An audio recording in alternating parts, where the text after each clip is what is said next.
ವೀಕ್ಷಕರೇ, ಈ ಸಲದ ಕನ್ನಡದ ಬಿಗ್ ಬಾಸ್ ತನ್ನ ಸ್ಪರ್ಧಿಗಳ ಆಯ್ಕೆಯಲ್ಲಿ ಹೊಸದೊಂದು ವಿಭಿನ್ನ ಪ್ರಯತ್ನಕ್ಕೆ ಕೈ ಹಾಕಿದೆ. ಅದಕ್ಕೆ ಸಾಕ್ಷಿ ಬಿಗ್ ಬಾಸ್ ನ ಮನೆಗೆ ಹೋಗಿರುವಂತಹ ಸ್ಪರ್ಧಿಗಳಲ್ಲಿ ಒಬ್ಬರಾದಂತ ಮಲ್ಲಮ್ಮ. ಜಸ್ಟ್ ಒಂದೇ ಒಂದು ರೀಲ್ ನಿಂದ ಅಚಾನಕ್ಕಾಗಿ ವೈರಲ್ ಆದಂತ ಮಲ್ಲಮ್ಮ ಈ ಒಂದು ಶೋಗೆ ಆಯ್ಕೆಯಾಗಿದೆ ಒಂದು ಸೋಜಿಗ. ಇವರನ್ನ ಕೇವಲ ಸಿಂಪತಿಗಾಗಿ ಅಲ್ಲಿ ಇದುವರೆಗೂ ಇಟ್ಕೊಳ್ಳಲಾಗಿದೆ. ಅವರಿಂದ ಬಿಗ್ ಬಾಸ್ಗೆ ಏನು ಕೂಡ ಯೂಸ್ ಇಲ್ಲ ಎಂಬ ಅಪವಾದಗಳು ಕೂಡ ಕೇಳ್ಬರ್ತಿವೆ. ಇದು ಕೆಲವರ ಮತ್ತು ಸ್ವಂತ ಅವರ ವೈಯಕ್ತಿಕ ಅಭಿಪ್ರಾಯ ಇರಬಹುದಷ್ಟೇ. ಆದ್ರೆ ಹಾಗೆಲ್ಲ ಯಾರನ್ನು ಕೂಡ ಕೇವಲ ಸಿಂಪತಿ ಕಾರಣಕ್ಕಾಗಿ ಇಲ್ಲಿ ಹೆಚ್ಚು ಸಮಯ ಇಟ್ಕೊಳ್ಳೋದಿಕ್ಕೆ ಬರೋದಿಲ್ಲ. ಅಷ್ಟಕ್ಕೂ ಈ ಮಲ್ಲಮ್ಮ ಯಾರು? ಇವರನ್ನ ಯಾಕೆ ಈ ಬಿಗ್ ಬಾಸ್ ಕಾರ್ಯಕ್ರಮಕ್ಕೆ ಕರ್ಸ್ಕೊಳ್ಳಾಯಿತು? ಇವರು ಅಂತದೇನ್ ಮಾಡಿದ್ರು? ಇವರು ಜನಕ್ಕೆ ಪರಿಚಯ ಇಲ್ವಲ್ಲ? ಈ ರೀತಿ ಹಲವಾರು ಪ್ರಶ್ನೆಗಳು ಹಲವರಲ್ಲಿ ಇದ್ದಾವೆ. ಅದೆಲ್ಲಕ್ಕೂ ಕೂಡ ಇವತ್ತಿನ ಈ ಒಂದು ವಿಡಿಯೋದಲ್ಲಿ ನಿಮ್ಗೆ ಉತ್ತರ ಸಿಗುತ್ತೆ. ವೀಕ್ಷಕರೇ, ಉತ್ತರ ಕರ್ನಾಟಕದ ಭಾಗದವರಾದಂತ ಮಲ್ಲಮ್ಮ ಹೆಚ್ಚು ಓದೋರಲ್ಲ. ಅವರು 10 ವರ್ಷಗಳಿಂದ ಕೂಡ ಸಿಟಿಲೇ ಇದ್ರೂ ಎಷ್ಟೋ ಸಿಟಿಯ ಭಾಷೆ ಪದಗಳು ಅವರಿಗೆ ಬಹುಬೇಗ ಕ್ಯಾಚ್ ಆಗೋದೇ ಇಲ್ಲ. ಇಂಥವರು ಬಿಗ್ ಬಾಸ್ ರವರ ಆದೇಶಗಳಿಗೆ ಅದು ಹೇಗೆ ಸ್ಪಂದಿಸ್ತಾರೋ, ಒಳಗೆ ಇರುವಂತಹ ಸ್ಪರ್ಧಿಗಳ ಜೊತೆ ಅವರು ಹೇಗೆ ಹೊಂದ್ಕೊಳ್ತಾರೋ ಅನ್ನುವಂತ ಗೊಂದಲ ಅವರು ಕಿಚ್ಚರ್ ಅವರ ಮುಂದೆ ನಿಂತ ಕ್ಷಣದಿಂದನೂ ಕೂಡ ಎಲ್ಲರಲ್ಲೂ ಉಂಟಾಗಿತ್ತು. ಇವರೇನಾದ್ರೂ ಅಲ್ಲಿ 3 ವಾರಗಳಿಗೂ ಮೇಲ್ಪಟ್ಟು ಉಳಿದುಕೊಂಡ್ರೆ ಅದು ನಿಜಕ್ಕೂ ಮಲ್ಲಮ್ಮನ ಪವಾಡ ಅಂತಾನೆ ಜನ ಮಾತನಾಡ್ಕೊಂಡಿದ್ರು. ಆದ್ರೆ ಈಗ ಈ ಬಿಗ್ ಬಾಸ್ ಶುರುವಾಗಿ 3ನೇ ವಾರಕ್ಕೆ ಕಾಲಿಟ್ಟಿದೆ. ಇಲ್ಲಿವರೆಗೂ ಅದರ 2 ಸ್ಪರ್ಧಿಗಳು ಹೊರಗಡೆ ಬಂದರೂ ಕೂಡ ಮಲ್ಲಮ್ಮ ಒಳಗೆ ಇದ್ದು ತಮ್ಮ ಸ್ಥಾನವನ್ನ ಉಳಿಸಿಕೊಳ್ಳುವಲ್ಲಿ ಗೆದ್ದಿದ್ದಾರೆ. ತಮ್ಮ ಸಹಜ ಹಾಸ್ಯಮಯವಾದಂತ ಮಾತುಗಳಿಂದ ಸದಾ ವೀಕ್ಷಕರಿಗೆ ಮನೋರಂಜನೆ ಕೊಡ್ತಿರುವಂತ ಈ ಮಲ್ಲಮ್ಮ ಯಾರು? ಇವರ ಹಿನ್ನೆಲೆ ಏನು? ವೀಕ್ಷಕರೇ, ಈ ಮಲ್ಲಮ್ಮ ಮೂಲತಃ ಯಾದಗಿರಿ ಜಿಲ್ಲೆಯ ಸೂರಾಪುರ ಗ್ರಾಮದವರು.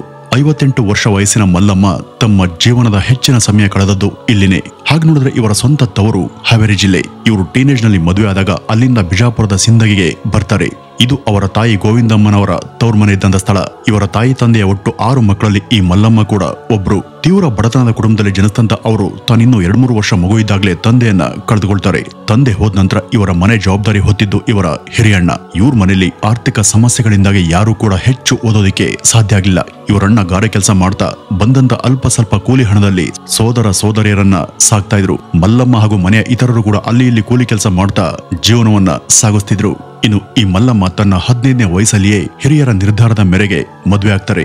ಇವ್ರ ಗಂಡ ಕೂಡ ಸಿಂದಗಿಯವರೇ. ವಿಪರೀತ ಕುಡಿತದ ಚಟ ಇದ್ದಂತ ಅವರು ಮಲ್ಲಮ್ಮರವ್ರ ಜೊತೆ 15 ವರ್ಷ ಮಾತ್ರ ಜೀವನ ಮಾಡೋದಕ್ಕೆ ಸಾಧ್ಯ ಆಗಿದ್ದು. ಕುಡಿತದ ಹವ್ಯಾಸದಿಂದಾಗಿ ಆರೋಗ್ಯ ಹದಗೆಟ್ಟು ಅವರು ಸಾವನ್ನಪ್ತಾರೆ. ಇನ್ನು ಇದ್ದಂತ 4 ಜನ ಮಕ್ಕಳಲ್ಲಿ 2 ಸಾವನ್ನಪ್ತಾರೆ. ಇನ್ನಿಬ್ರು ಮಕ್ಕಳು ಈಗಲೂ ಇದ್ದಾರೆ. ಗಂಡ ಹೋದ ನಂತರ ಈ 2 ಮಕ್ಕಳನ್ನು ಕೂಡ ಮಲ್ಲಮ್ಮ ಸ್ವತಃ ತಾವೇ ಅತ್ಯಂತ ಕಷ್ಟದಿಂದ ಸಾಕಿ ಇವತ್ತು ದೊಡ್ಡವರನ್ನಾಗಿ ಮಾಡಿದ್ದಾರೆ. ಈ ದೇಶದಲ್ಲಿ ಮಲ್ಲಮ್ಮ ತರಹದ ಅಸಹಾಯಕರಿಗೆ ಅವ್ರಿಗೆ ಇರುವಂತ ಬಡತನವೇ ದೊಡ್ಡ ಶತ್ರು. ಹೀಗಿರುವಾಗ ಸಾಕಬೇಕಿದಂತ ಗಂಡ ಮತ್ತು ಬೆಳಿಬೇಕಿದಂತ 2 ಕುಡಿಗಳು ಕೂಡ ಅಕಾಲಿಕವಾಗಿ ದೂರ ಆದಾಗ ಅವರ ಪರಿಸ್ಥಿತಿ ಆಗ ಹೇಗಿದ್ದಿರಬೇಡ. ಊರಲ್ಲಿ ಇವರ ಸ್ವಂತದ ಒಂದು 3 ಎಕರೆ ಜಮೀನಿತ್ತು. ಇವ್ರ ಪತಿಗೆ ಅಣ್ಣ ತಮ್ಮ ಇರೋದ್ರಿಂದ ಇದ್ದ ಜಮೀನಲ್ಲಿ ಅವ್ರಿಗೆಲ್ಲ ಸಮಪಾಲ್ ಹೋಗಿ ಇವರಿಗೆ 3 ಎಕರೆ ಮಾತ್ರ ಬಂದಿತ್ತು. ಇನ್ನು ಈ ಒಂದು ಜಮೀನ್ ಮೇಲೂ ಕೂಡ ಸಾಲ ಮಾಡಿದ್ರಿಂದ ಮಲ್ಲಮ್ಮ ಅದನ್ನ ದುಡಿದು ತೀರಿಸುವಂತ ಸಲುವಾಗಿನೇ ಈ ಬೆಂಗಳೂರಿನ ಕಡೆ ಮುಖ ಮಾಡಿದ್ದು. ಕೆಲಸ ಗೊತ್ತಿರುವಂತ ಎಲ್ಲಾ ತರದ ಶ್ರಮಿಕ ವರ್ಗಕ್ಕೂ ಈ ಬೆಂಗಳೂರು ಕೈ ಹಿಡಿಯುತ್ತೆ ಅನ್ನೋದು ನಿಜ. ಆದ್ರೆ ಮಲ್ಲಮ್ಮ ತರದ ಅಶಿಕ್ಷಿತ ಹಾಗೂ ಸಿಟಿಯನ್ನ ನೋಡದಂತ ಹೆಣ್ಮಕ್ಳು ಇಲ್ಲಿ ಬಂದು ಜೀವನವನ್ನ ಕಟ್ಕೊಳ್ಳೋದಂದ್ರೆ ಅದು ಅನ್ಕೊಂಡಷ್ಟು ಸುಲಭದ ಮಾತಲ್ಲ. ಈ ಊರಲ್ಲಿ ಯಾರ ಪರಿಚಯವೂ ಕೂಡ ಇಲ್ಲದೆ, ಗೊತ್ತು ಗುರಿ ಇಲ್ಲದೆ, ಈ ಊರಿನ ಸಾಧಕ ಬಾಧಕಗಳ ಬಗ್ಗೆ ಗೊತ್ತಿಲ್ಲದೆ ಇಲ್ಲಿಗೆ ಬರೋದಂದ್ರೆ ಸಾಧಾರಣ ಸಂಗತಿಯಲ್ಲ. ಮಲ್ಲಮ್ಮನ್ಗೂ ಇಲ್ಲಿಗೆ ಬಂದಾಗ ಜೀವನ ಬಹಳ ಕಷ್ಟ ಅಂತ ಅನಿಸ್ತು. ಇವರು ಊರಲ್ಲಿದ್ದಾಗ ಅವರಿವರ ಹೊಲ ಮತ್ತು ಮನೆಗಳಲ್ಲಿ ಕೆಲಸ ಮಾಡದಂತ ಅನುಭವ ಮಾತ್ರ ಇತ್ತು. ಹಾಗಾಗಿ ಅವರು ಇಲ್ಲಿ ಎಲ್ಲಾದ್ರೂ ಮನೆ ಕೆಲಸಕ್ಕೆ ಅಥವಾ ಅಡಿಗೆ ಕೆಲಸಕ್ಕೆ ಮಾತ್ರ ಸೇರ್ಕೊಳ್ಬಹುದಿತ್ತಷ್ಟೇ. ಈ ರೀತಿ ಕೆಲಸದ ಹುಡುಕಾಟದಲ್ಲಿದ್ದಾಗ ಇವರಿಗೆ ಪರಿಚಯದವರು ಫ್ಯಾಷನ್ ಬೋಟಿಕ್ ನ ಓನರ್ ಆದಂತ ಪಲ್ಲವಿ ಎಂಬ ಉದ್ಯಮಿ. ಅವರ ಸಹಕಾರದಿಂದ ಇಲ್ಲಿ ಮಲ್ಲಮ್ಮ ಕೆಲಸಕ್ಕೆ ಸೇರ್ಕೊಳ್ತಾರೆ. 2012ರಿಂದ 13ರಲ್ಲಿ ಅವರು ಇಲ್ಲಿ ಕೆಲಸವನ್ನ ಶುರು ಮಾಡ್ತಾರೆ. ಮಲ್ಲಮ್ಮರಲ್ಲಿದ್ದಂತ ಕೆಲಸ ಮಾಡುವಂತ ಉತ್ಸಾಹ ಹಾಗೂ ಆ ಚೈತನ್ಯ ಶಕ್ತಿ ಗಮನಿಸಿದಂತ ಅವರು ಮಲ್ಲಮ್ಮಗೆ ಇನ್ನೂ ಕೂಡ ಹೆಚ್ಚಿನ ಸ್ಕಿಲ್ಗಳನ್ನ ಕಲಿಸೋದಕ್ಕೆ ಮುಂದಾಗ್ತಾರೆ. ಮಲ್ಲಮ್ಮ ಒಳ್ಳೆಯ ಕೆಲಸಗಾತಿ, ದುಡಿದು ತಿನ್ನುವಂತ ಸ್ವಾಭಿಮಾನಿ, ಯಾರ ಹಂಗಲ್ಲೂ ಕೂಡ ಇರೋದಕ್ಕೆ ಅವರು ಬಯಸೋದಿಲ್ಲ.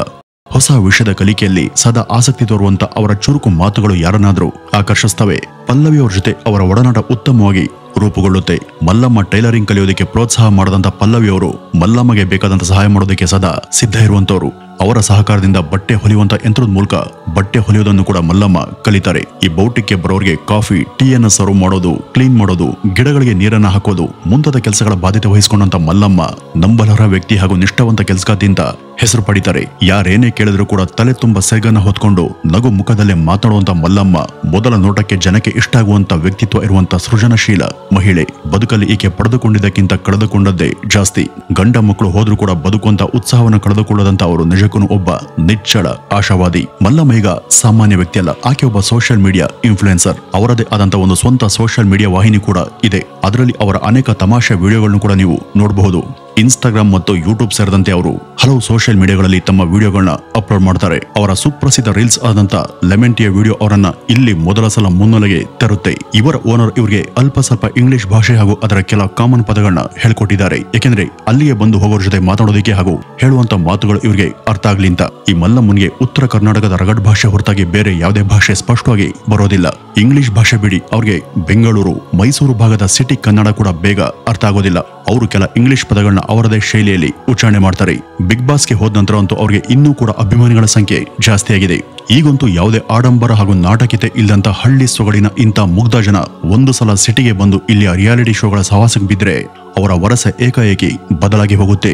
ಈ ರೀತಿ ಗುರ್ತೆ ಸಿಗದೆ ಬದಲಾಗಿ ಹೋದಂತ ಅನೇಕರನ್ನ ನಾವಿಲ್ಲಿ ಕಂಡಿದ್ದೇವೆ ಕೂಡ. ಆದ್ರೆ ಸಿಟಿಗೆ ಬಂದು 12 ವರ್ಷದ ಮೇಲಾಗಿದ್ರು ಕೂಡ, ಸೋಷಿಯಲ್ ಮೀಡಿಯಾಗೆ ಬಂದು 2 ವರ್ಷ ಆಗಿದ್ರು ಕೂಡ ಮಲ್ಲಮ್ಮ ಯಾವುದೇ ಬಗೆಯ ಆಧುನಿಕ ಶೋಕಿಯನ್ನ ಮೈ ಮನಸ್ಸಿಗೆ ಅಂಟಿಸ್ಕೊಂಡವರಲ್ಲ. ಬದುಕಲ್ಲಿ ಮೇಲಿಂದ ಮೇಲೆ ಕಹಿ ಉಂಡೋರ ಮುಖದಲ್ಲಿ ನಗುವೆ ಸತ್ ಹೋಗಿರುತ್ತೆ.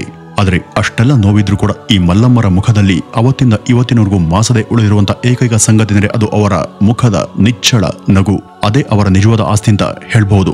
ಇವರ ಪತಿ ಮಾನಪ್ಪ ಇವತ್ತಿಗೆ ಕಾಲವಾಗಿ 25 ವರ್ಷಗಳೇ ಕಳೆದಿದ್ದಾವೆ. ಸುಮಾರು 15 ವರ್ಷ ಅವರು ಪತಿಯ ಜೊತೆ ಜೀವನವನ್ನ ಕಳೆದವರು. ಈ ಮಾನಪ್ಪ ತನ್ನ ಹಾಳು ಕುಡಿತದ ಚಟದಿಂದಾಗಿ ನಿತ್ಯ ಮಲ್ಲಮ್ಮನ ಜೊತೆ ಗಲಾಟೆಯನ್ನ ಮಾಡ್ಕೋತಿದ್ರು. ಈ ಮಾಲಪ್ಪ ಇದ್ದಾಗಲೇ ಅವರ 2 ಮಕ್ಕಳು ಅಕಾಲಿಕ ಮರಣವನ್ನ ಹೊಂದಿದ್ರು. ಮಾನಪ್ಪ ಕಾಲವಾದಂತ ಸಮಯಕ್ಕೆ ಇವ್ರಿಗೆ ಇನ್ನಿಬ್ರು ಮಕ್ಕಳಿದ್ರು. ಗಂಡ ಹೋದ ನಂತರ ಆ ಮಕ್ಕಳ ಸಾಕುವಿಕೆನೆ ಒಂದು ದೊಡ್ಡ ಸವಾಲಾಗಿತ್ತು. ಮಕ್ಕಳನ್ನ ಚೆನ್ನಾಗಿ ಓದಿಸಿ ವಿದ್ಯಾವಂತರನ್ನಾಗಿ ಮಾಡಿ ಅವರನ್ನ ದಡ ಮುಟ್ಟಿಸಿದರೆ ಸಾಕು ಅನ್ನೋದಷ್ಟೇ ಆಗ ಅವ್ರಿಗೆ ಇದ್ದಂತ ಆಸೆ. ಇದೀಗ ಅವರ 2 ಮಕ್ಕಳಾದಂತ ಯಮನೂರ್ ಹಾಗೂ ಸಿದ್ಧಾರೂಢ ಇಬ್ರು ಕೂಡ ವಯಸ್ಸಿಗೆ ಬಂದಿದ್ದಾರೆ. ಅದರಲ್ಲಿ ಹಿರಿಯವನಿಗೆ ಈಗಾಗಲೇ ಮದುವೆ ಆಗಿದೆ. ಉಳಿದಂತ ಇನ್ನೊಬ್ಬ ಕಿರಿ ಮಗನಿಗೆ ಮದುವೆ ಮಾಡೋದೊಂದೇ ಬಾಕಿ ಇದೆ. ಇವರು ಬೆಂಗಳೂರಿಗೆ ಬಂದಂತ ಕೆಲ ವರ್ಷಗಳಲ್ಲಿ ಊರಲ್ಲಿ ಇದ್ದಂತ ಒಂದು ಮನೆ ಆಕಸ್ಮಿಕವಾಗಿ ಬೆಂಕಿಗೆ ತಗುಲಿ ಅದು ಕೂಡ ನಾಶ ಆಯಿತು. ಮಕ್ಕಳಿಬ್ಬರ ವಿದ್ಯಾಭ್ಯಾಸವನ್ನ ನೆರವೇರಿಸಿದ್ರು. ಇವರ ಕಿರಿ ಮಗ ಕೂಡ ಇವ್ರ ಜೊತೆನೇ ಇದ್ದು ಅದೇ ಬೋರ್ಡಿಂಗ್ ನಲ್ಲಿ ಕೆಲಸವನ್ನ ಮಾಡ್ತಿದ್ದಾರೆ. ಈಗ ಬಿಗ್ ಬಾಸ್ ನಲ್ಲಿ ಇರುವಂತ ಈ ಮಲ್ಲಮ್ಮ ಅಲ್ಲಿ ಎಷ್ಟು ದಿನ ಇರ್ತಾರೋ ಗೊತ್ತಿಲ್ಲ. ಒಂದ್ ವೇಳೆ ಅವರು ಎಲಿಮಿನೇಟ್ ಆದ್ರೂ ಕೂಡ ಬಿಗ್ ಬಾಸ್ ನ ವತಿಯಿಂದ ಅವರಿಗೆ ಒಂದಷ್ಟು ಸಹಾಯಧನ ಅಂತ ಸಿಗಬಹುದು.